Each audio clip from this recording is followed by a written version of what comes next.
pelaku pemain sirkus di Taman Safari yang menyatakan mereka terintimidasi, kemudian mereka dibawa ancaman, kemudian mereka disekap, kemudian mereka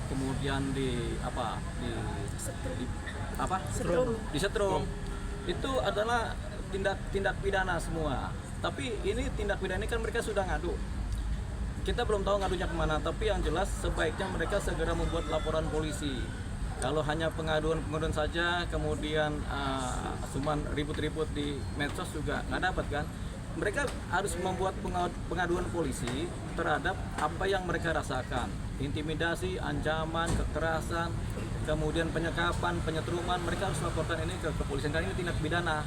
Nah, atau juga polisi bergerak atas dasar cerita-cerita mereka, polisi kemudian bekerja mencari tahu dan membuat laporan tipe A, laporan pendapatan pihak penyidik supaya ini diproses begitu. Karena nggak mungkin cerita-cerita seperti ini cuma cerita aja, pasti ada dasar-dasarnya, ada bukti-buktinya, ada fakta-faktanya. Jadi ini harus diproses secara hukum intinya.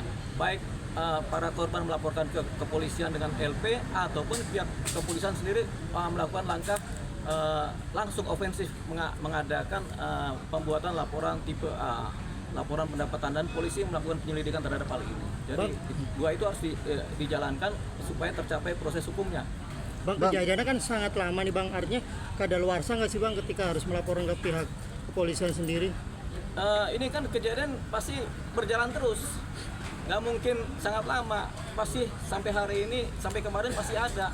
Mungkin nggak mereka korbannya lagi, tapi orang-orang baru begitu. Makanya harus ada upaya dari penyidik kepolisian untuk kemudian melakukan langkah-langkah penyelidikan. Jadi tanpa menunggu laporan polisi pun pihak kepolisian harus melakukan penyelidikan, gitu ya. Bang, termasuk melanggar hak asasi manusia juga nggak sih Bang? Iya dong. Kalau ada kekerasan, pengancaman, penyekapan itu melanggar hak asasi manusia udah pasti. Gitu. Apakah bisa melapor ke Komnas HAM juga Bang? Komnas HAM udah pasti.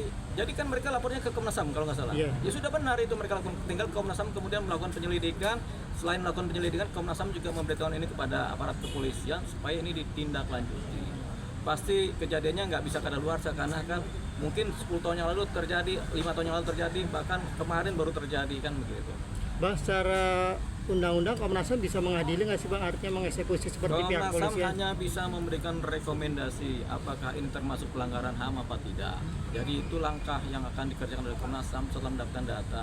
Tapi Komnas HAM juga harus proaktif membuat laporan kepolisian terhadap hal seperti ini.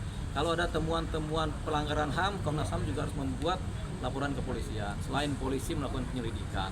Gitu. Bang, kalau terbukti adanya kayak gitu, yang si pelakunya sendiri terancam hukuman? Ya tergantung pasalnya. Kalau pasal pengancaman, pasal kriminal, misalnya penganiayaan berat atau penyekapan, itu ada pasal-pasal sendiri. Ada yang 5 tahun, ada yang 6 tahun, ada yang 2 tahun. Gitu. Tapi kalau udah berulang begini kan tentunya kan berat juga. Gitu. Termasuk penganiayaan berat juga ini ada. Berarti termasuk penganiayaan berat jika itu benar terjadi? Iya, jika itu benar terjadi. Abang sendiri siap kalau diminta pendampingan Bang? Kalau kita yang begitu-begitu kita bantu, pasti kita bantu kalau minta bantuan.